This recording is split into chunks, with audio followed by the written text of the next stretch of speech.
नमस्कार। प्रस्तुत है आज का चिंतन। कई बार लोग इस प्रकार की अहंकार युक्त अभिव्यक्ति कर बैठते हैं कि हमारे पास भगवान का दिया सब कुछ है, हमें किसी पर निर्भर होने की आवश्यकता नहीं और न हमें समाज की परवाह है। कहना न होगा कि उनका यह कथन समाज के प्रति अहंकारजन्य धृष्टता के सिवाय और कुछ नहीं है। संसार में कोई भी मनुष्य समाज के सहयोग के बिना किसी योग्य नहीं बन सकता।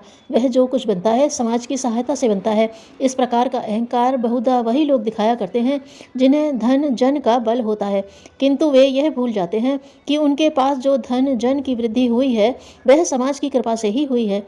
धन जिसका कि लोगों को बड़ा जोर रहता है समाज से ही उपलब्ध होता है। लोग धन के लिए व्यापार करते, खेती और उद्योग धंधों का अवलंबन लेते हैं। एक व्यापारी जिन चीज़ों का व्यापार कर धन कमाता है वे सब क्या उसकी उत्पन्न की हुई होती हैं? व्यापार का सारा माल मूल रूप से खेती में उत्पन्न होता है और खेती करने वाले किसान ही होते हैं, व्यापारी नहीं। इस प्रकार व्यापार के लिए व्यापारी को किसान पर निर्भर होना पड़ता है। उसे उसकी परवाह करनी होगी।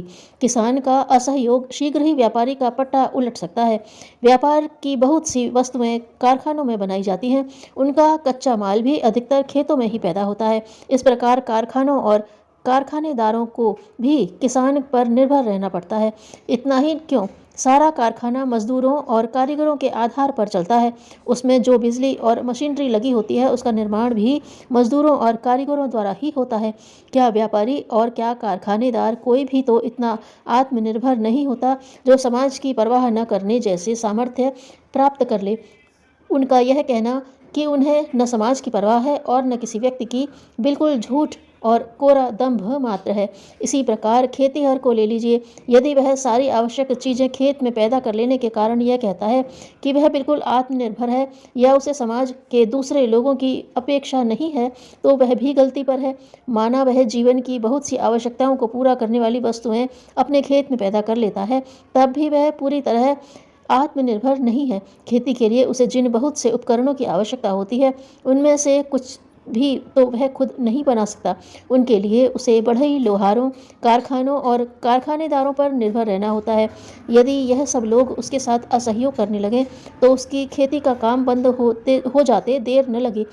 यदि कभी मजदूर के मन में भी ऐसा अहंकार उत्पन्न हो जाए तो वह भी गलती पर होगा। यदि वह सोच ले कि उसकी आत्मनिर्भरता का आधार तो उसका श्रम है, जो न किसी खेत में पैदा होता है और न किसी कारखाने में बनता है और न बाजार में बिकता है, वह तो उसके शरीर में रहता है और नैसर्गिक होता है। यह बात सही होने पर भी पूरी तरह सही नहीं है।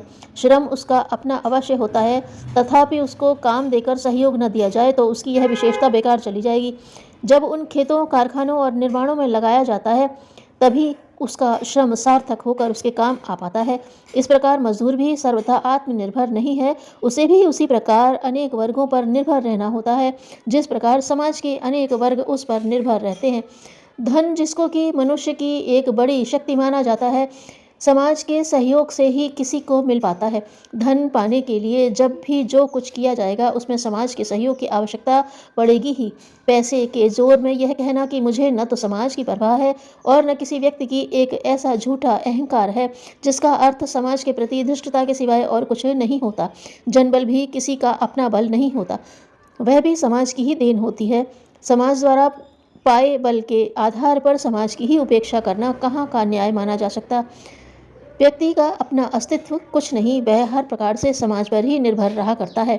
प्रत्येक व्यक्ति समाज द्वारा ही सहायता पाकर आगे बढ़ता और ऊपर उन्नति करता है। समाज का सहारा लिए बिना उसकी एक कदम भी चल सकना संभव नहीं। प्रत्येक व्यक्ति की अपनी एक सीमित क्षमता होती है। कोई भी व्यक्ति न अपने में पूर्ण है और न सर्वथा आत्मनिर्भर।